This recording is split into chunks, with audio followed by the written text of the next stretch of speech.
Bismillahirrahmanirrahim. Pleasant stories and anecdotes. The reward of a virtuous deed. Friends, we should only worship that Almighty God who rewards even for a little work. A story goes that once 3 men were trapped in a mountain. They had taken refuge in a cave when a rock fell in front of the cave, blocking the exit.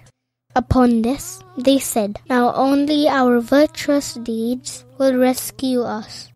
One of them said, "Once I hired a few workmen. One of them left before the payment was made. I searched for him, but he could not be found. I bought a goat from his wages that multiplied into a herd in a few years' time. One day, that person appeared and said that he had worked for me and that it will be my kindness to pay for his labor. I handed over the whole herd to him. O Allah, if you liked my virtuous act, then ease my difficulty for me." The rock elevated slightly.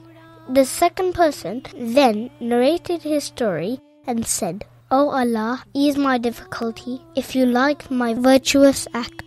The rock elevated a little more. The third person described his story. "My mother was old. One night, she asked for a glass of water. By the time I brought the water, she was already asleep.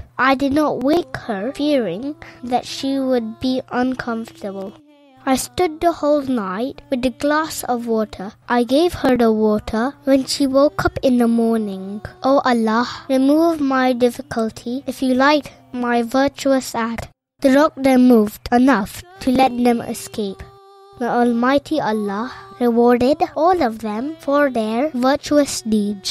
Malfuzat, Volume 6, page 26 to 27. Jazakallah for watching.